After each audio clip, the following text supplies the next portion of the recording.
Afzal Herzi, bonjour. Bonjour. La graine et le mulet d'Abdelatif Kechiche est le film qui vous a révélé en 2007. Quelle était votre envie de cinéma avant de rencontrer Kechiche? Qu'est-ce qu'il vous a appris et comment s'est déroulé le tournage? Quels souvenirs gardez-vous de ce film? Moi, j'ai toujours voulu être actrice et réalisatrice.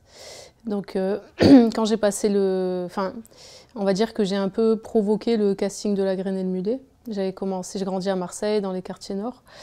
Et j'avais fait 2-3 figures dans le sud. Et en fait, c'est une directrice de casting à Marseille qui savait que j'avais envie de faire du cinéma. Et qui un jour m'a appelé et m'a dit « Viens, il y a un casting ». Moi, j'y suis allée, je ne savais pas ce que c'était. Et c'est là où j'ai fait un premier essai. Et très vite, j'ai rencontré Abdelatif, je crois 2-3 jours après. Parce qu'il faisait un casting pour le film sur Paris, Marseille et A7. Et après, tout s'est enchaîné très vite.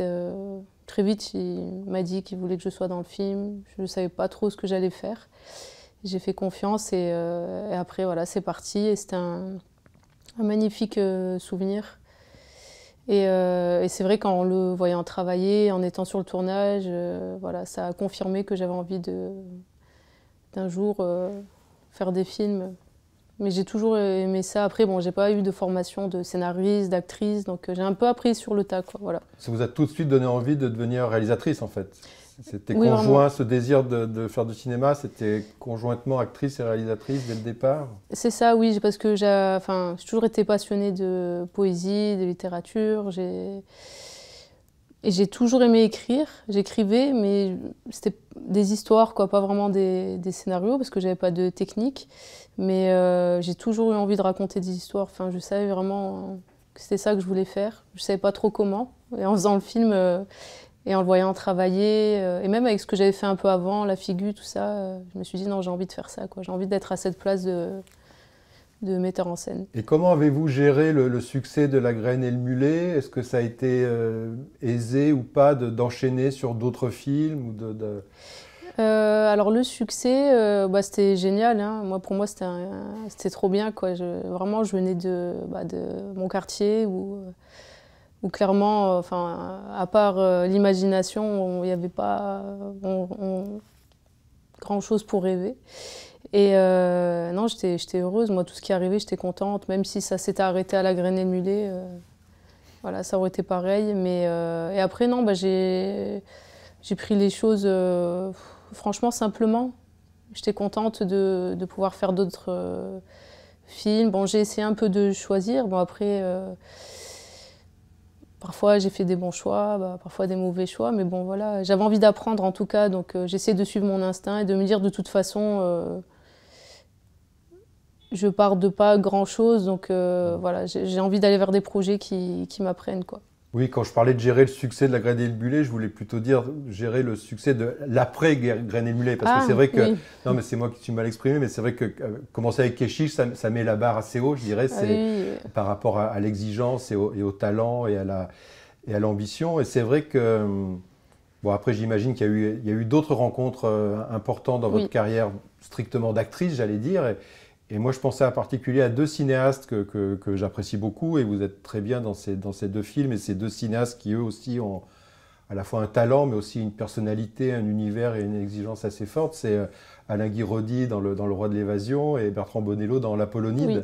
Est-ce que vous voulez revenir sur ces deux tournages et ces deux rencontres? De très belles expériences. Après, c'est vrai qu'après La graine et le mulet, j'étais un peu surprise. Je me disais, ah tiens, j'ai très vite compris qu'il fallait s'adapter au metteur en scène, voilà, que tout le monde n'était pas comme Abdelatif et n'avait pas la même manière de travailler. Donc c'est vrai que, on va dire que très vite j'ai dû faire le deuil de ça et me dire non, c'est pas grave si tu fais qu'une prise au lieu de 50 mais c'est comme ça. Et très vite j'ai compris qu'il fallait être indépendante par rapport au jeu, c'est-à-dire que tous les metteurs en scène ne sont pas directeurs d'acteurs et qu'il fallait se faire son film dans le film être capable de proposer quelque chose. Exactement, proposer quelque chose, atteindre certaines émotions sans forcément l'aide d'un metteur en scène. Et d'ailleurs, c'est ce que je conseille à beaucoup d'acteurs, même des jeunes acteurs, quand parfois on demande des conseils.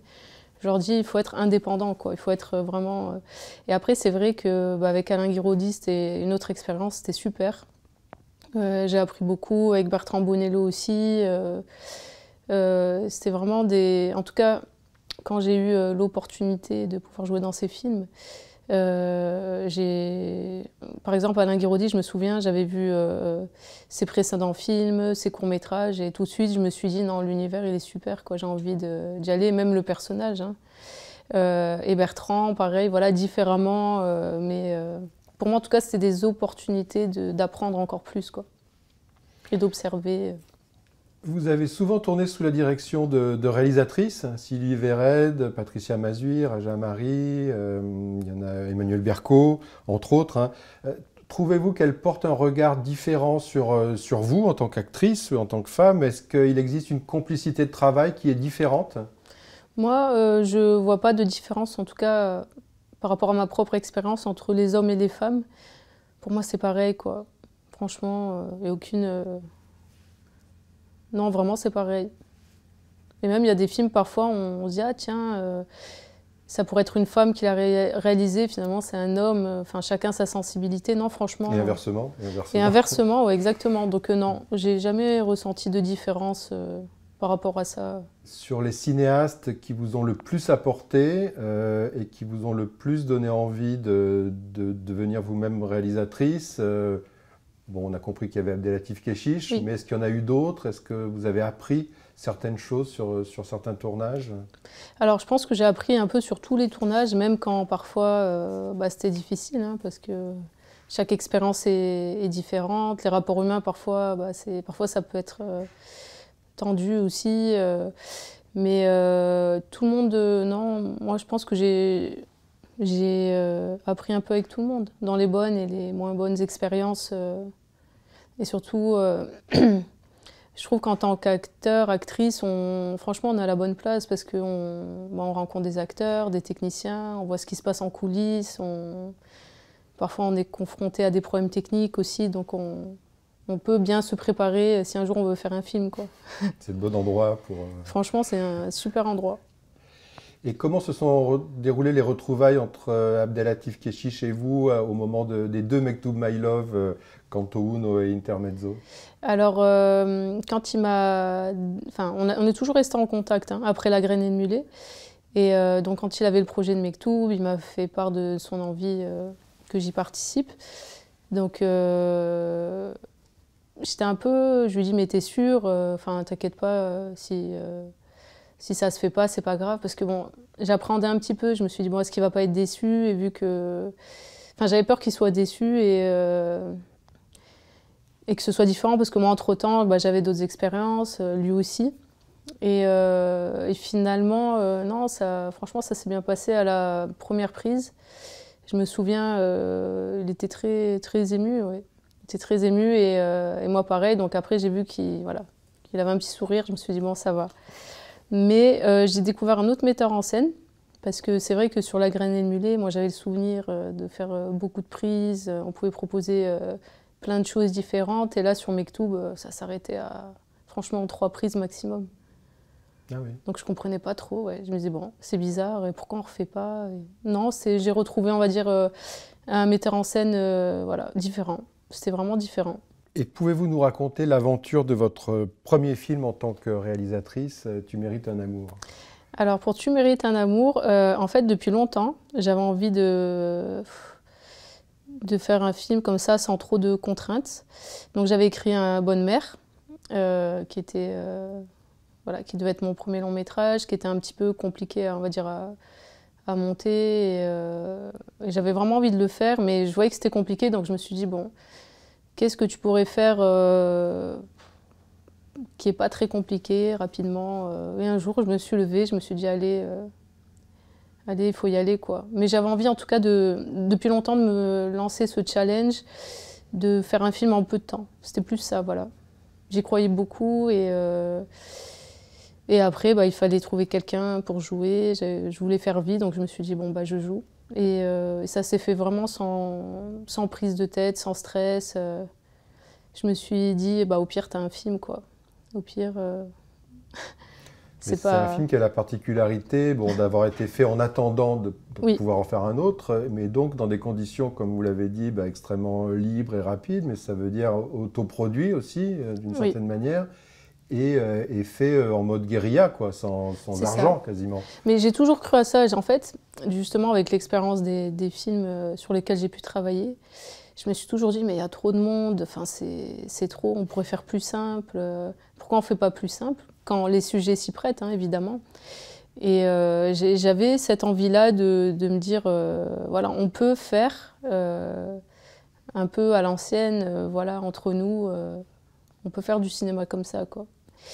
Et mais vraiment, sincèrement, je me suis levée un matin, je me suis dit, allez, c'est maintenant. Et je crois qu'on tournait peut-être une semaine après.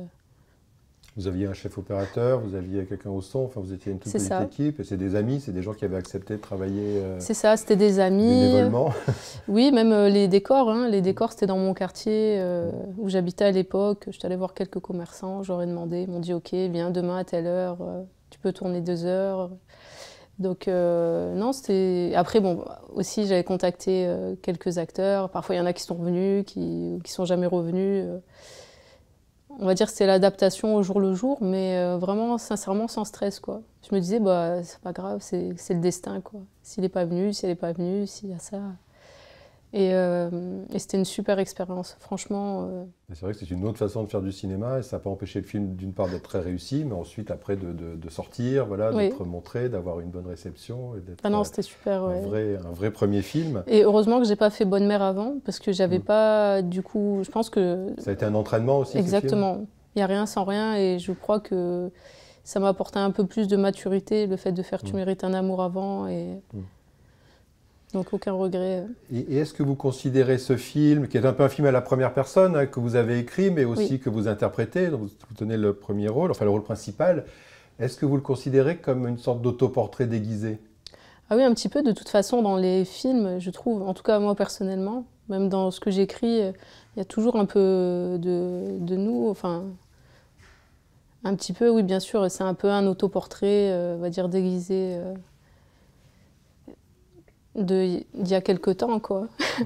Mais non, bien sûr, toujours. Hein, de toute façon, il y a toujours de nous.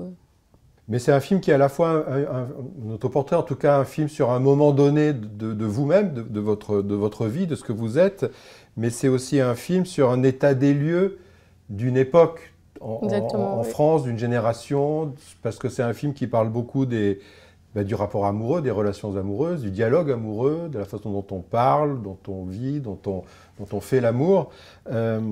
C'était un film qui était une sorte de réflexion sur la liberté, en fait. La liberté au sens de liberté de mœurs aussi, comment on drague, comment on séduit, comment on rencontre c'est ça, quelqu'un. Oui. Un film sur l'amour de nos jours, et en même temps le deuil amoureux qui est là depuis la nuit des temps, et qui était pour moi, je trouve, un sujet un peu tabou, pas trop abordé au cinéma.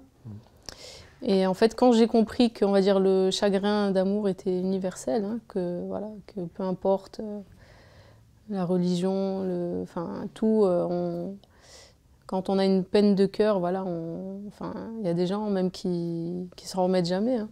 En fait, quand j'ai compris que ça, c'était universel, je me suis dit, il faut faire un film sur ça. Et d'ailleurs, le poème de Frida Kahlo, « Tu mérites un amour », qui a inspiré le titre, il date de très longtemps. Et dans ce qu'elle raconte, voilà, tout le monde peut s'y reconnaître un petit peu. Et c'est pour ça qu'il est très émouvant. Le film est très beau, et il a la particularité d'accorder, je dirais, autant d'importance au corps, à la sensualité, à la manière dont vous filmez les corps, et la parole, le bagou, enfin les dialogues, tout ça joue un rôle très très important. Alors évidemment, ça n'a pas empêché, enfin inévitablement, on a pu comparer ce film à ceux de Kechiche, justement par rapport à ce rapport entre le corps et la parole, et les mots. Mais je pense que c'est quelque chose qui est ancré en vous, enfin, qui fait partie intrinsèquement de votre personnalité et de votre rapport au monde. Ah, complètement. Après, c'est vrai que le film d'Abdel Latif, c'est une source d'inspiration, mais j'ai toujours déjà la parole, Marseille. Enfin, moi, j'adore les dialogues. Je suis voilà, fan de Marcel Pagnol, qui écrivait énormément, qui est un grand dialoguiste. En fait, j'adore les dialogues qui n'ont pas de, on va dire, qui ne sont pas classiques, même s'ils n'apportent rien. Bah moi, ça me plaît. Enfin, ça me plaît quand un personnage parle d'un truc dont on s'en fout. J'aime bien. Enfin, c'est ça qui me plaît, quoi. C'est, on va dire. Parler pour parler, quoi. Exactement, pour le oui. parler, ouais. Exact, parler du pain, d'une pizza, je trouve que moi, c'est ça qui m'anime, quoi. J'aime pas les dialogues trop posés, enfin, c'est pas trop mon truc. Et après, les corps, ah oui, bah, que ce soit les corps d'hommes, de femmes, je trouve que chaque corps a sa beauté. Je disais que c'était un film qui dressait un état des lieux et ça en fait presque un document. Et le film est pas si vieux que ça, il a quelques années. Mais là, votre nouveau film, La Petite Dernière, parle aussi du rapport amoureux d'une autre manière. Est-ce que vous avez le sentiment que finalement, en quelques années, il y a beaucoup de choses qui ont changé dans les rapports homme-femme, ou même les rapports femme-femme ou homme-homme, le rapport à l'amour, à la sexualité?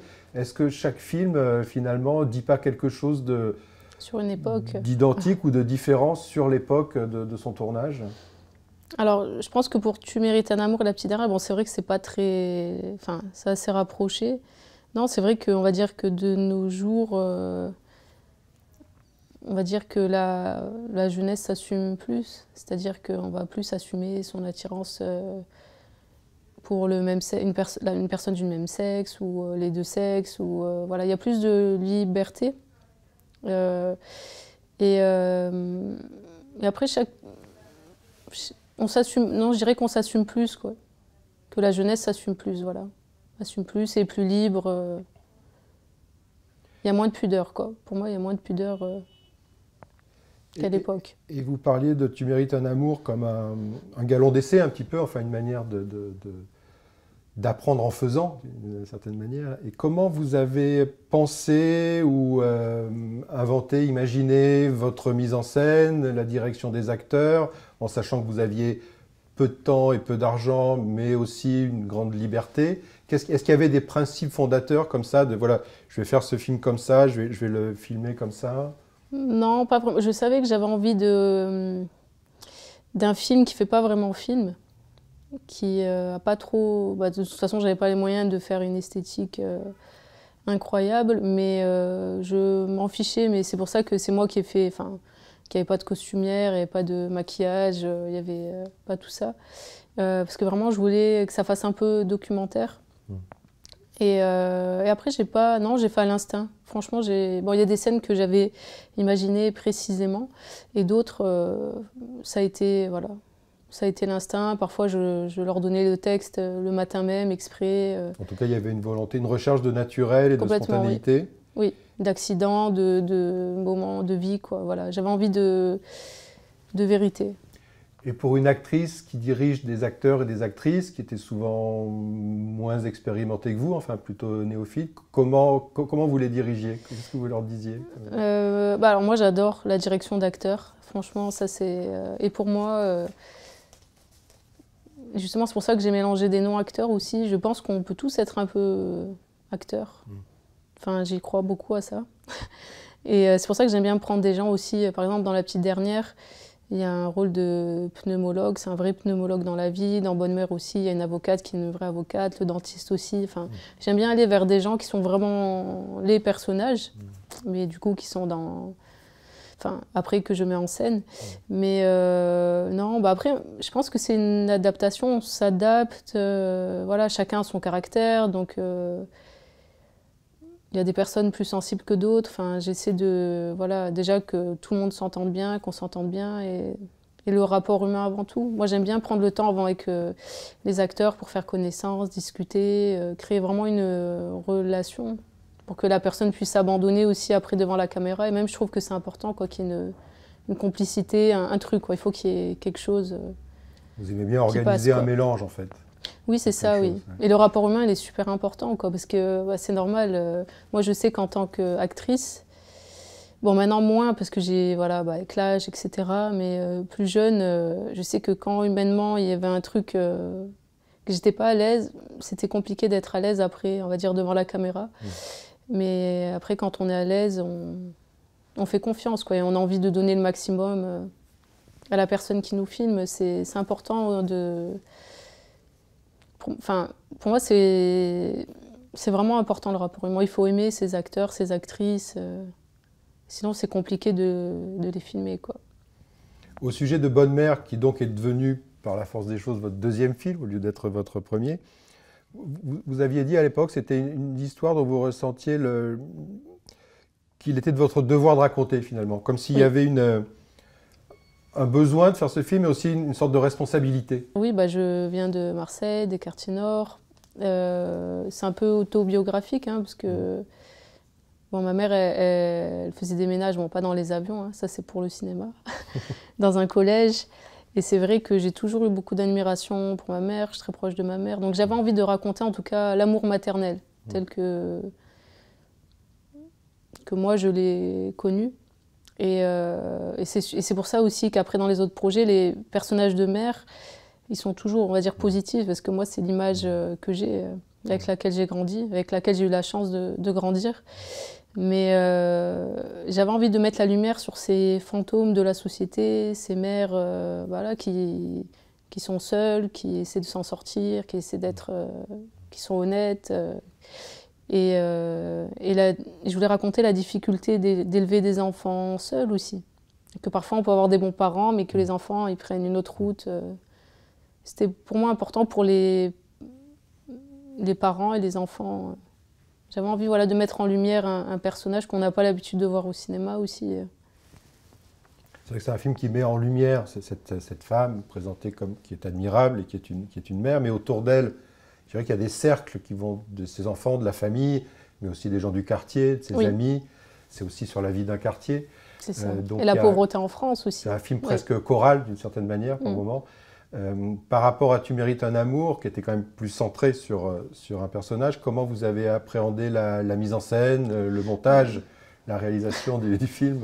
Ah ça c'était, oui. Bah, déjà le casting, hein, tous ces personnages. Mais bon, vu que je voulais le faire depuis longtemps, j'avais le casting depuis un moment.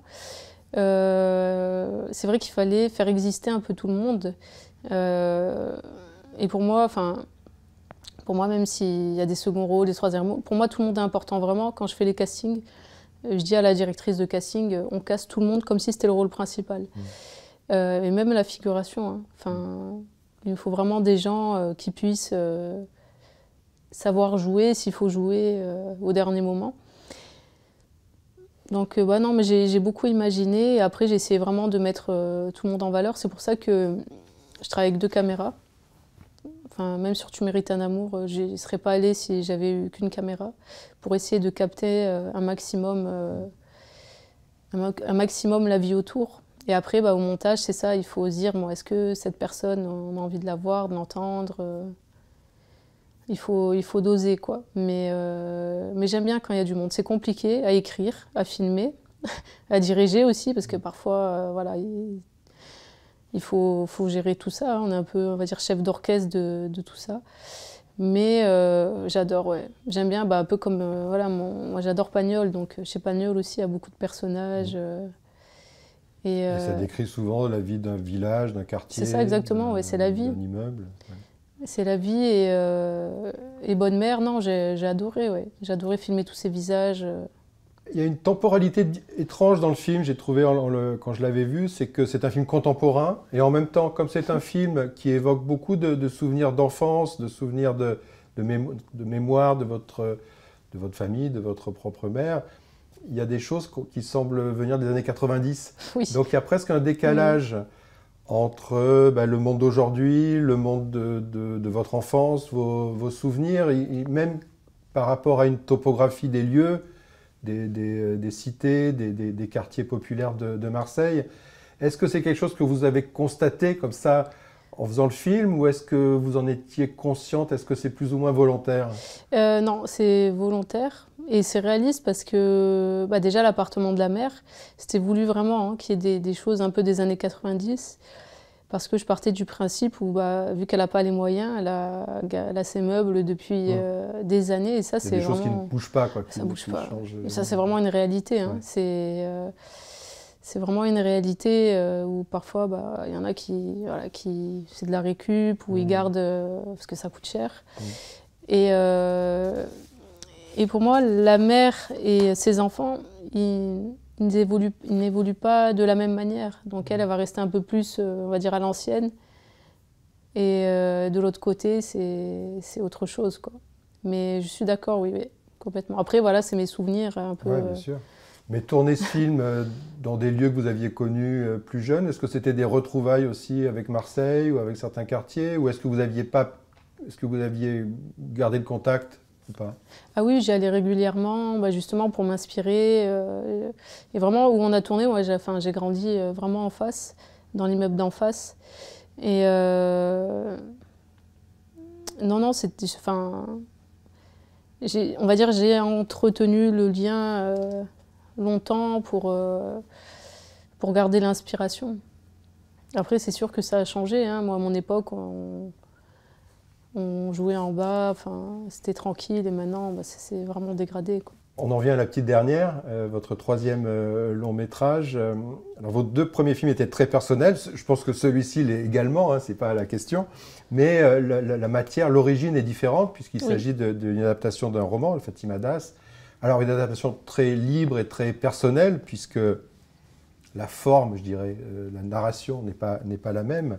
Mais pouvez-vous nous parler du travail d'adaptation, évidemment, mais aussi comment on vous a proposé ce projet, comment est née l'idée de faire ce film? Alors après Tu mérites un amour et bonne mère, j'avais pas trop d'idées de scénario. Je me suis dit, ça viendra. Et en fait, les productrices de chez June Film m'ont contacté. Donc après Tu mérites un amour, Bonne mère, il n'était pas encore... j'étais en fin de montage de Bonne mère. Et elles m'ont proposé donc, le livre de Fatima Das à adapter, La petite dernière. Donc j'ai lu et j'ai beaucoup aimé. Mais je ne m'étais jamais lancée dans, on va dire, le défi de l'adaptation. Et je me suis dit, pourquoi pas. Après, j'ai rencontré l'autrice et je sais pas, il y a eu vraiment une connexion entre nous. J'étais très touchée par cette rencontre. Elle n'était pas très bavarde. Mais ça s'est bien passé. Et je me suis dit, allez, pourquoi pas, on se lance ce défi. Et voilà, très vite, elle m'a fait confiance et je lui dis que je voulais que ce soit une adaptation, que ça ressemblerait... J'essaierais de ne pas, on va dire, trahir son œuvre, mais que j'avais envie d'être libre. Ça, c'était important pour moi. C'est à la fois très libre et très respectueux de ce qu'elle raconte. Donc elle était d'accord. Et c'était pas évident d'écrire le scénario, mais voilà. Et après, par contre, ce qui a été compliqué, c'est le casting. Parce que l'histoire raconte l'histoire d'une jeune femme qui se découvre une attirance pour les femmes et qui est musulmane. Et donc, moi, vraiment, je voulais donc un casting un peu sauvage. Et ça a été compliqué, de trouver le personnage. Ça n'a pas été évident, mais on a réussi. Comment?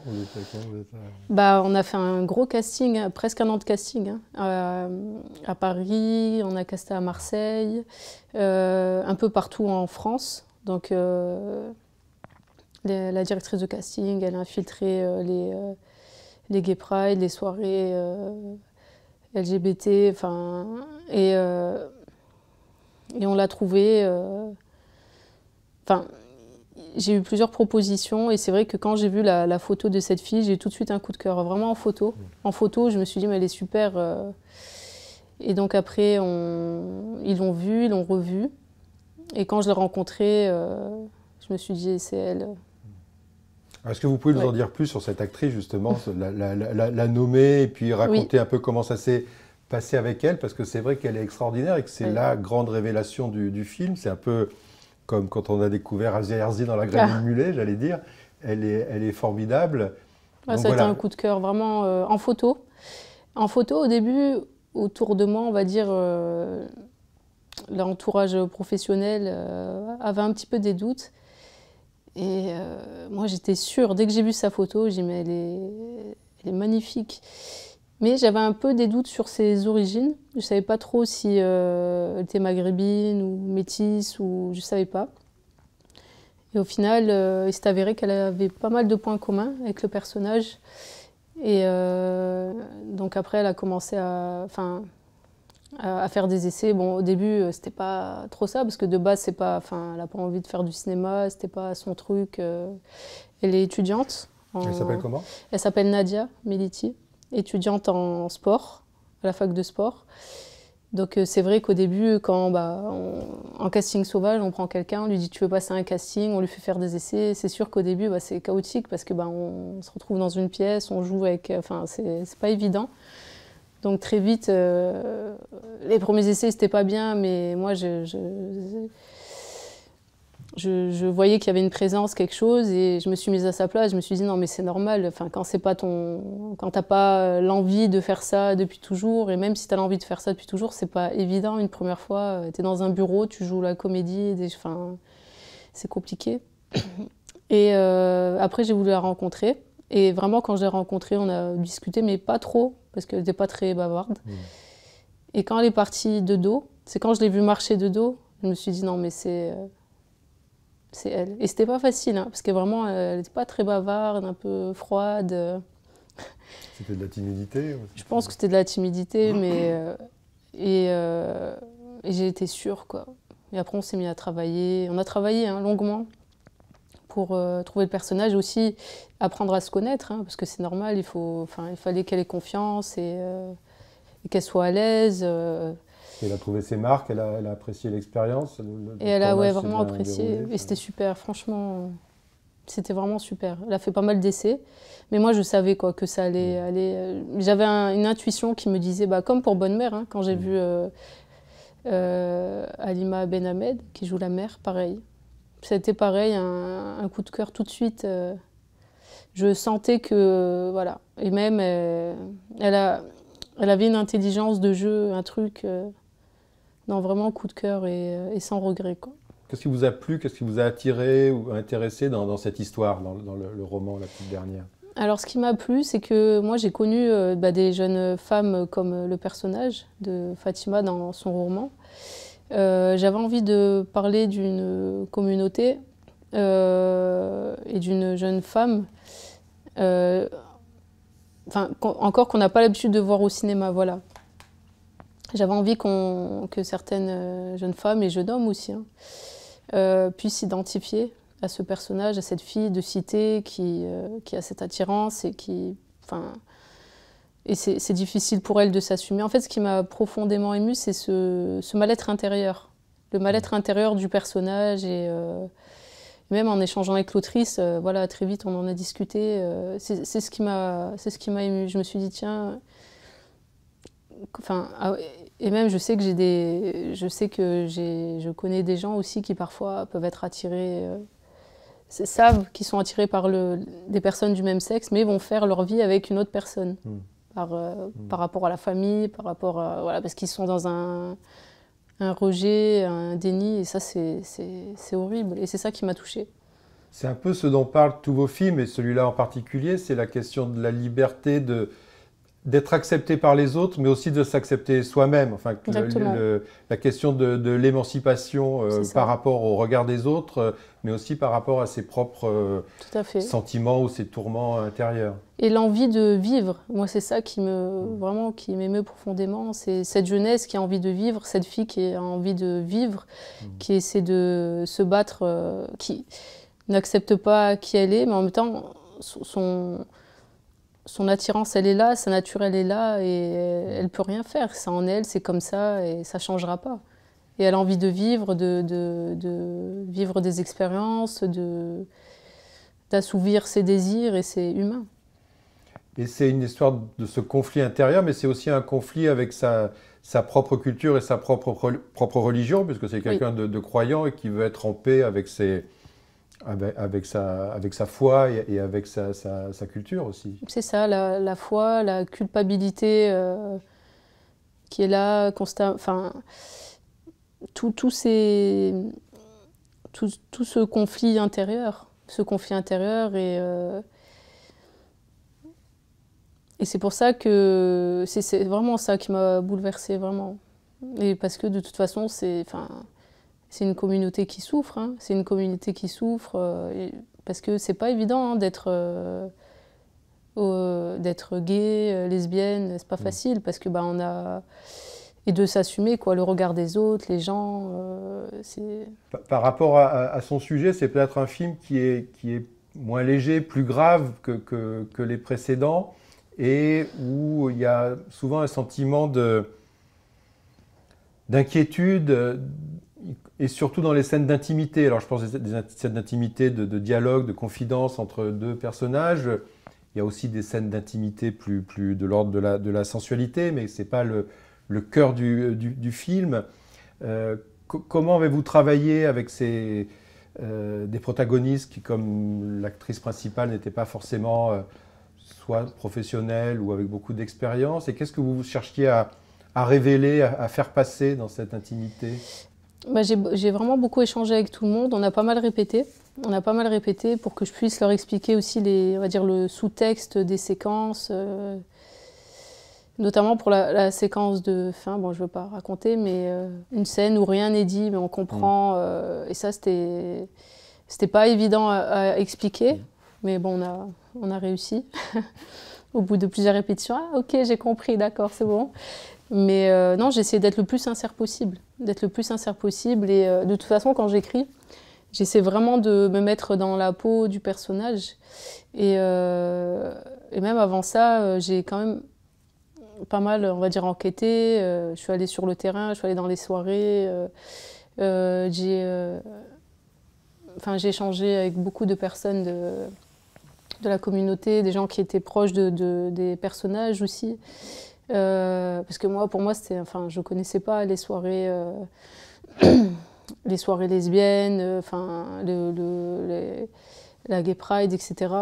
Donc je suis vraiment allée sur le terrain en observation quoi, et pour échanger un maximum. Et après, non, avec sincérité. J'étais sincère et parfois j'ai écrit des choses qui ne fonctionnaient pas aussi. Hein, donc ça a été, quand je voyais que ça bloquait, je comprenais qu'il fallait... que c'était pas forcément juste, quoi. C'est des choses que vous rectifiez au moment du tournage, que vous réécrivez les dialogues, vous changez des scènes, vous en enlevez, vous en supprimez, et puis ça continue après au montage, j'imagine. C'est ça. Là, il y a pas mal de scènes sur la petite dernière qui n'étaient pas prévues, que j'ai fait un peu comme ça, voilà, en inspiration libre. Moi, je suis pas fermée. Il y a le scénario, mais après, vraiment, j'aime créer sur place aussi. J'aime pas l'idée qu'il y ait un truc qui soit qu'il faut suivre. Pas à la virgule près. C'est ça, voilà. Ça, j'aime pas. Mais bon, il le faut quand même pour monter le film. Mais moi, j'aime bien réadapter en fonction des gens. Par exemple, il y a le personnage de Gina, qui est interprété par Jimin Park. Jimin Park. Dans la vie, elle est artiste, plasticienne, et je l'ai beaucoup interrogée sur son métier, et du coup, je l'ai adaptée au personnage. Voilà, ça me plaisait qu'elle soit un peu artiste. Mais ça, par exemple, si je ne l'avais pas rencontrée, peut-être que ça ne m'aurait pas inspirée. Donc j'aime bien Nadia, dans la vie, qui joue Fatima. Elle fait du foot.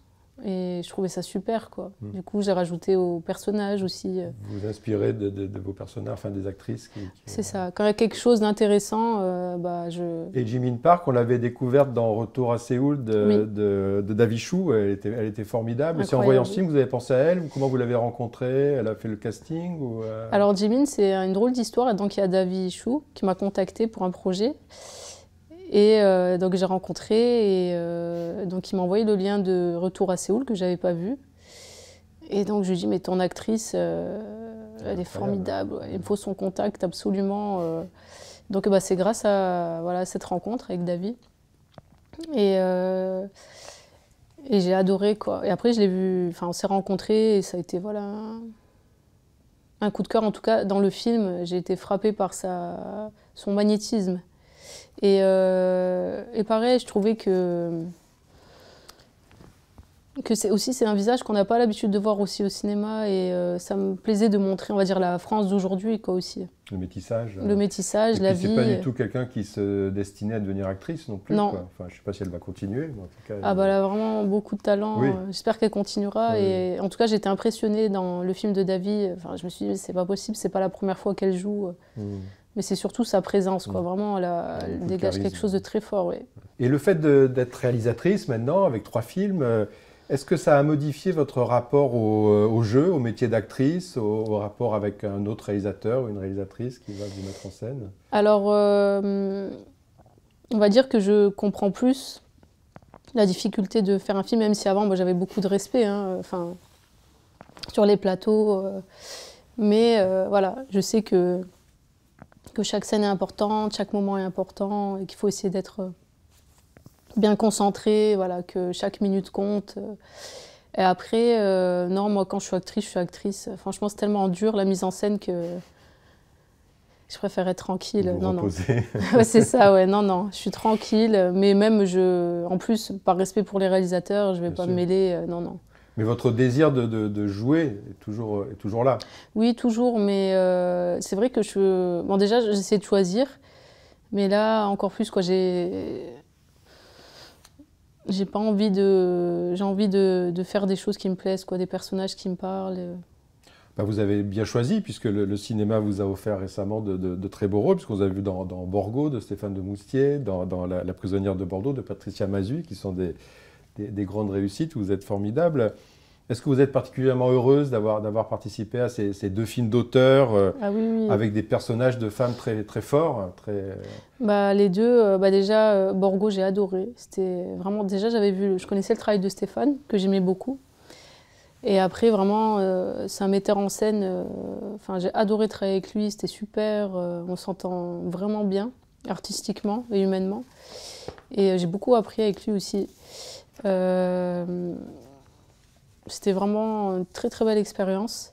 On va dire que Borgo, ça m'a un peu réconciliée avec le métier d'actrice. Pas que j'étais fâchée, hein, mais à un moment donné, j'étais plus dans l'écriture, la mise en scène.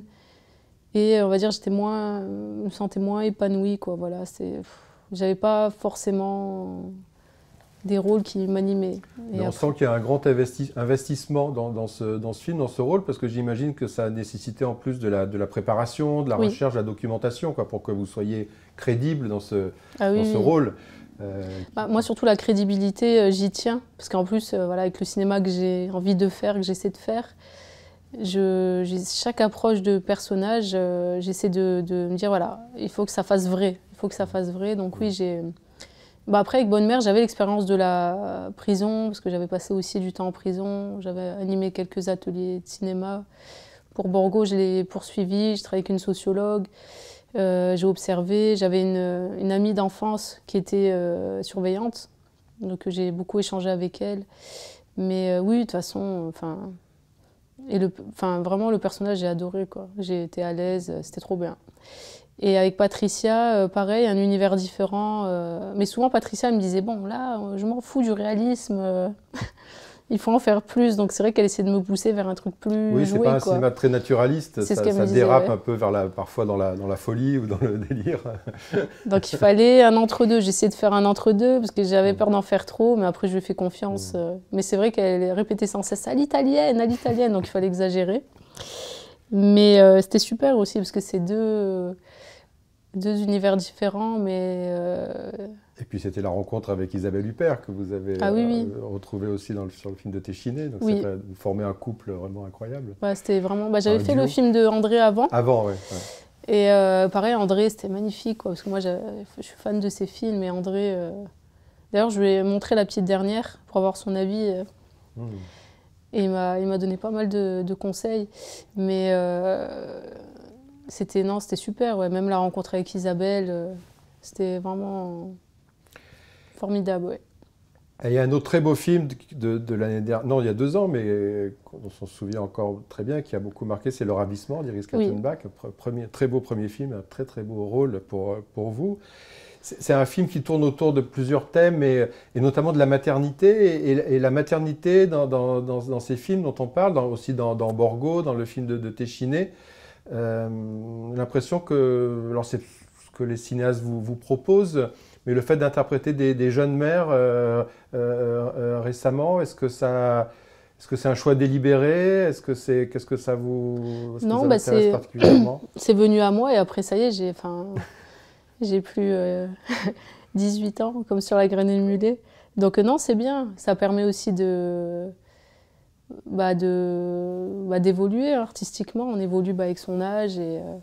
Non, c'était super. Après, c'est vrai que c'est des personnages quand même assez sombres. Complexe, oui. Dernièrement, je me suis dit, oh là là, je fais tout... Parce que j'ai un ami qui fait pas mal de rôles de flic, et il m'a dit, bah toi, c'est les rôles de dépressif. Les problèmes, toi, c'est les problèmes. Oui, en même temps, vous n'êtes pas très dépressif, parce que vous jouez souvent une femme, une combattante, au contraire, parce que vous êtes souvent dans la tourmente, dans des situations inextricables, comme dans Borgo, ou en tout cas très compliquées, ou dans Le Ravissement. Et les problèmes. Vous battez, et vous avez quand même une image, et vous jouez très bien les combattantes, quoi. C'est ça. Mais je trouve que ça a un lien aussi un peu avec la mise en scène. Ouais. Un peu, parce que après ça n'a rien à voir, mais Borgo, c'est vrai que quand j'ai lu le scénario, je me suis dit non mais c'est bon, c'est comme c'est Bonne Mère, quand je fais Bonne Mère dans les quartiers nord avec tous les problèmes qu'il y a, ça va aller. Ouais. Vous avez l'habitude de soulever les montagnes. J'ai l'habitude, ouais, des problèmes. Donc ça me faisait pas peur, non. Quoi. Non, pas du tout, au contraire, ouais, c'était pas le quotidien, mais voilà, ça m'inquiétait pas plus que ça. C'est vrai que c'est pas des personnages faciles, hein, mais bon, après j'aime ça, moi c'est ça qui me plaît. Oui, on vous croit. Mais c'est perturbant quand même, parce que par exemple Le Ravissement, à un moment donné, ça faisait beaucoup d'émotions, quoi. Enfin, vers la fin, à la fin, on voulait m'offrir le manteau rouge, je dis non, non. Oui, ça charrie des émotions très fortes à jouer. En tout cas. À un moment, pour le spectateur aussi, d'ailleurs. Ouais, après c'est peut-être psychologique, mais c'est vrai que ça perturbe un peu quand même. Ouais. Et est-ce qu'il y a encore ou toujours des rôles auxquels vous rêvez en tant qu'actrice, des rencontres dont vous rêvez en tant qu'actrice, ou des histoires dont vous rêvez en tant que réalisatrice? Ah oui, en tant qu'actrice, j'aimerais bien retravailler avec des metteurs en scène avec qui j'ai travaillé. J'aime bien l'idée de retrouvailles. C'est ça, de retrouvailles artistiques. Stéphane, j'ai retravaillé avec lui par la suite, et c'était super. J'aimerais bien retravailler avec Alain Guiraudy. Après, non, des personnages, avec des beaux personnages, voilà, des belles rencontres. Je me dis, de toute façon, c'est le destin, on verra. Ce qui doit arriver, arrivera. C'est vrai, hein. Tout est écrit. Et après, en réalisation... Vous avez plusieurs projets, non? J'ai un projet. Après, j'aimerais bien avoir un projet un peu, pas comme Tu mérites un amour, parce que maintenant, c'est plus compliqué de faire ça. Mais de faire un projet libre, pourquoi pas. Surtout quand je vois aussi la nouvelle génération d'acteurs, d'actrices, c'est vraiment inspirant, quoi. C'est vraiment inspirant, et il y a vraiment des super talents, donc ça donne envie de créer. Mais en fait, moi, ce que je trouve dur, c'est le scénario, quoi. Le scénario, c'est dur. Donc je me dis, pourquoi on ne ferait pas un film sans scénario? Pourtant, vous avez toujours écrit seul, non? Vous avez jamais coécrit ou écrit avec un scénariste? Non, toujours seul, parce que vu que je suis très perfectionniste, je pense que ça... pour l'instant, après... Plus tard, pourquoi pas collaborer avec quelqu'un, mais je me dis ça va être des problèmes, quoi. Je préfère... Et même, j'aime bien l'idée de challenge, me dire, allez, du début à la fin, gérer toute seule.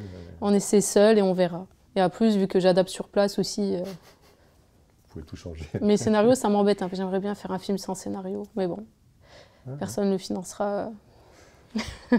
Mais ça, j'aimerais bien, ouais. Franchement, me dire, allez, pendant 15 jours, tu tournes ce que tu veux. Bon, on attend de voir. Merci. Pour l'instant, c'est interdit par la loi. Merci beaucoup. Ouais, merci.